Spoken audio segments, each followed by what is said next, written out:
Lymphatic system के बारे में पढ़ने के बाद अब हम एडिपोज टिश्यू और लिपोप्रोटीन्स के बारे में पढ़ेंगे, जो कि हमारे सिलेबस का 5th पॉइंट है।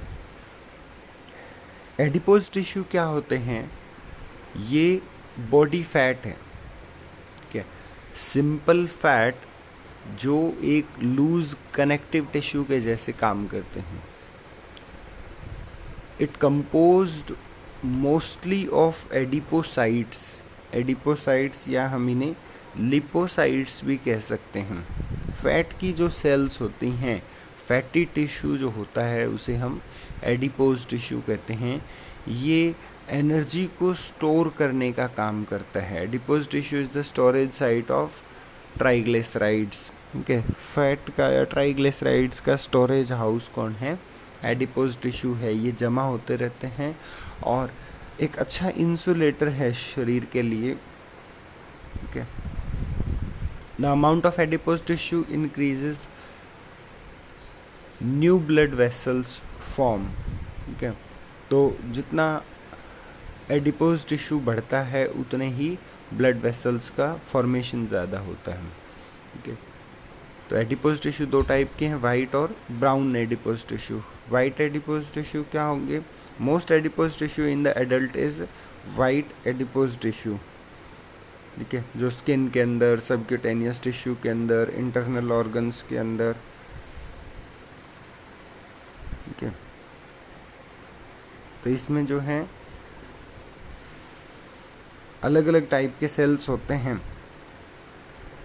जैसे adipocytes, pre adipocytes, fibroblast, macrophages, vascular sales.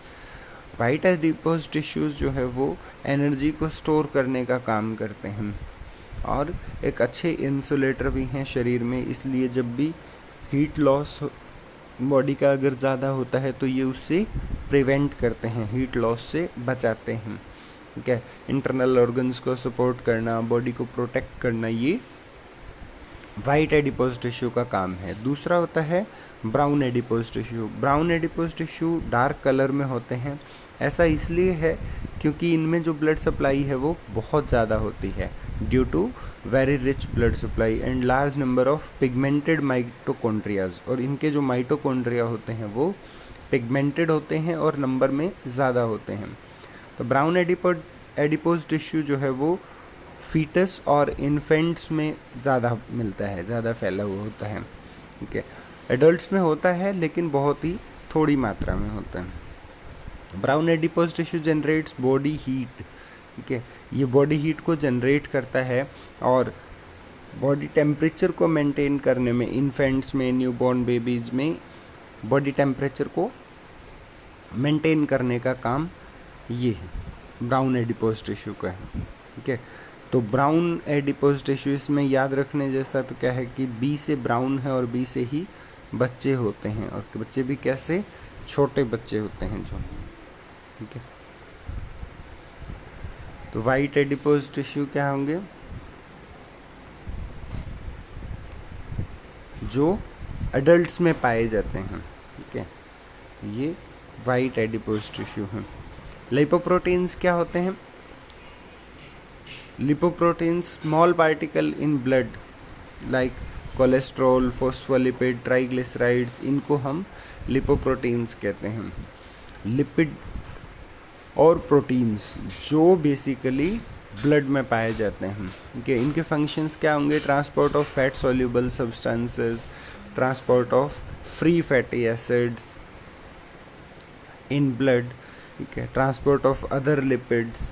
तो ये ट्रांसपोर्टेशन का जो काम है, फैट सोल्यूबल सब्सटेंसेस के ट्रांसपोर्टेशन का काम है, फ्री फैटी एसिड्स को ट्रांसपोर्ट करना है या दूसरे लिपिड्स को ट्रांसपोर्ट करना है, ये काम है लिपोप्रोटीन्स के।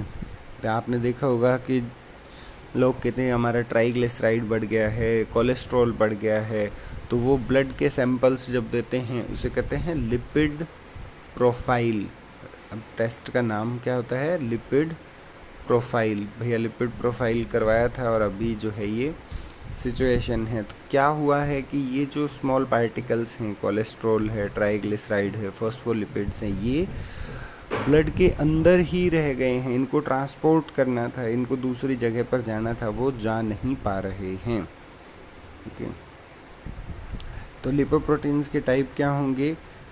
इसमें 4 टाइप हमारे पास होते हैं। आइडियल, इंटरमीडिएट डेंसिटी लिपोप्रोटीन्स, ठीक है।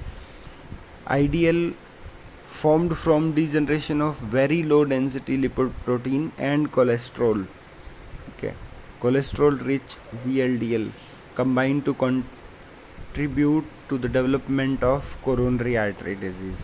ये intermediate density lipoprotein क्या होते हैं? जो VLDL very low density lipoprotein और कोलेस्ट्रॉल के मिलने से बनते हैं, ठीक है। ये अगर शरीर में जमा हो जाएं तो coronary artery disease, coronary artery कौन सी होती है? जो स्पेसिफिकली हार्ट को सप्लाई करती है, उन आर्टरीज़ में जा कर के ये जमा हो जाते हैं और उन्हें उनकी सप्लाई को ब्लॉक कर देते हैं, तब हार्ट अटैक की सिचुएशन होती है। VLDL क्या है? Specially harmful because it is made up of triglyceride type of fat then low density lipoprotein, ठीक है। तो ये भी हार्ट डिजीज़ के रिस्क को बढ़ावा देते हैं। ये बहुत ही हार्मफुल हैं क्योंकि ये ट्राइग्लिसराइड से मिलके बने हुए हैं, ठीक है। Low density lipoprotein very damaging to your cardiovascular system. Bad cholesterol जिसको कहते हैं LDL, लो डेंसिटी लिपोप्रोटीन, ठीक है। ये लीवर में बनता है और VLDL once it has lot of triglycerides, ठीक।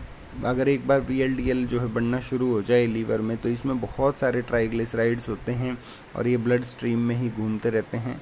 कोलेस्ट्रॉल ज़्यादा होने की वजह से ये क्या करते हैं? एथीरोस्क्लेरोसिस। एथीरोस्क्लेरोसिस क्या होता है कि जब हमारी ब्लड वेसल्स के अंदर ये कोलेस्ट्रॉल जमा होने लगता है तो ब्लड सप्लाई जो है वो कम होते होते हैम्पर होने लगती है, धीरे धीरे ब्लॉक हो जाती है। एथीरोस्क्लेरोसिस 90% MI मायोकार्डियल इन्फेक्शन का जो रीज़न है, 90% केसेस में एथीरोस्क्लेरोसिस होता है। HDL गुड कोलेस्ट्रॉल है जो हमारे शरीर के लिए अच्छा होता है, जो कि लीवर और स्मॉल इंटेस्टाइन में बनता है। पिकअप कोलेस्ट्रॉल, इसका काम क्या है कि ये कोलेस्ट्रॉल और फॉस्फोलिपिड्स को पिक कर लेता है बॉडी सेल्स से, ठीक है, और उन्हें लीवर तक लेकर के जाता है। तो बेसिकली ये क्या है? रिवर्स कोलेस्ट्रॉल ट्रांसपोर्ट, ठीक है। तो हमें लिपोप्रोटीन्स के बारे में क्यों पढ़ना है? क्योंकि इनकी वजह से जो है वो कार्डियोवैस्कुलर डिजीज़ होती है। मेन जो कारण है वो लिपोप्रोटीन्स ही होते हैं। Endothelial dysfunction is one of earliest change in atherosclerosis. तो उससे क्या होगा? एथीरोस्क्लेरोसिस से एंडोथेलियल डिसफंक्शनिंग होती है। जो हमारी वेसल हैं उनकी जो एंडोथेलियम है, अंदरूनी लेयर है, वो डिसफंक्शन हो जाती है, अपनी कार्य से दूर हो जाती है। मैकेनिकल, केमिकल और inflammatory mediators can trigger endothelial dysfunction, ठीक है। तो ये कई सारे और मीडिएटर्स भी हैं जो कि इस डिसफंक्शन को बढ़ावा दे सकते हैं, जैसे ब्लड प्रेशर हो सकता है, स्मोकिंग हो सकता है, एलिवेटेड होमोसिस्टीन हो सकता है, इन्फ्लामेटरी स्टिमुलाई हो सकते हैं और हाइपरलिपिडीमिया मतलब फ़ैट का ज़्यादा होना हो सकता है। तो ये हमने हमारे सिलेबस का जो सेकंड पेपर का पार्ट A है वो आज यहाँ पूरा किया। पूरे पेपर में कोई भी डाउट अगर आपको है तो आप हमसे पूछ सकते हैं। Thank you.